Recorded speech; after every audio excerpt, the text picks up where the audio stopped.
I want to thank Toronto for raising me to love movies. Hello,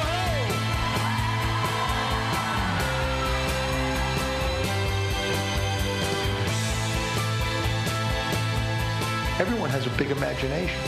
All of us do. This is exciting. My first film to premiere here at the Toronto Film Festival. It's an exciting night. You are the most globally exciting festival in the world.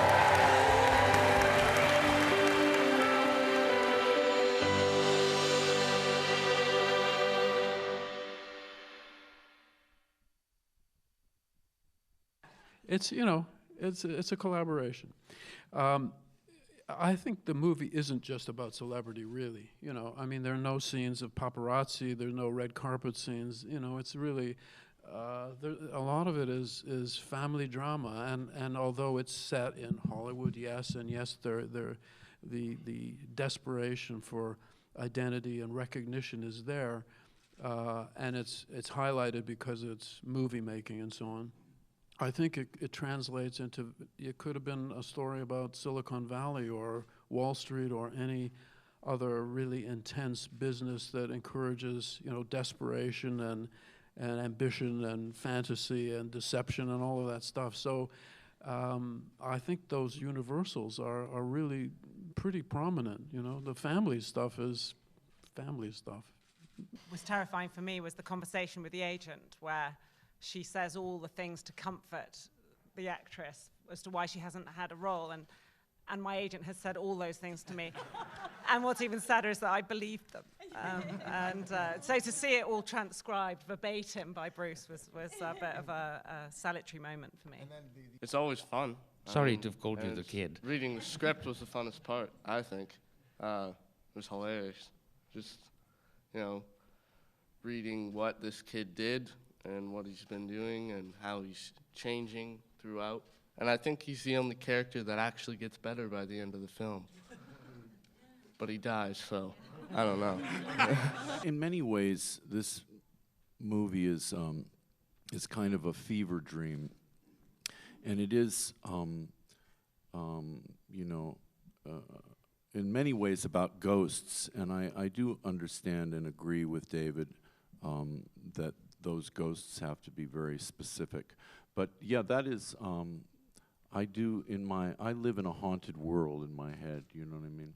So those are, but one has to be very careful because David was rightfully making Maps to the Stars into a very naturalistic drama. And if we ventured into magical realism or anything that was ostentatiously about phantoms, I think we would have gone off the rails, so, yeah. I mean, there's no, and one of the things that this film, like I said, what's so sad about this movie is what the lack of actual intimacy in it. And one of the things that I noticed right away was how beautifully David was shooting and how he isolated us all in these separate shots. And occasionally we'd be in two shots, but mostly we were in singles, in these kind of wide, empty singles. And so you got this sort of sense of emotional dislocation because these people are not physically connected. And I think that all of us know that the only way to really have a connection is to have a family and have friends and things that you like to do, and you know, significant others, and you know, that's what makes up a life. And I think that's why this movie is so touching, is that you watching all these people misplace their lives in a way, and really missing an authentic experience. I think Wall Street has decided that the best way to sell things to people is, you know, to a certain teenage demographic. So, you know, I don't know. It seems like it's gotten even more and more youth obsessed. And yet, you know, people don't start to get interesting until they're in their 30s, you know, because we're so stupid in our 20s, at least I was, you know. But I really feel like, you know, a beautiful young woman came up to me at a premiere, and I thought, oh, great.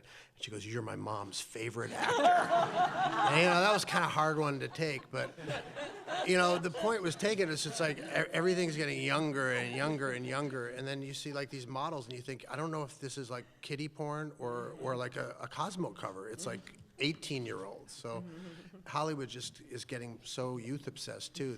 I think that there's that element where it doesn't feel like there's room for people who are you know, at the ripe old age of 40. Old age. Yeah. You look in the mirror and go, maybe just a little lift. I always think with English people, you always tell English people fresh off the boat because they've got horrible toenails. And, you know, there's this thing where you start, your standards start to change and normality is lifted and toenails are naturally burgundy. And that's the moment when you know you have to go home. I think, yeah. I live in Toronto, so it's really easy not to lose myself in Hollywood. I just come home. Yeah, same.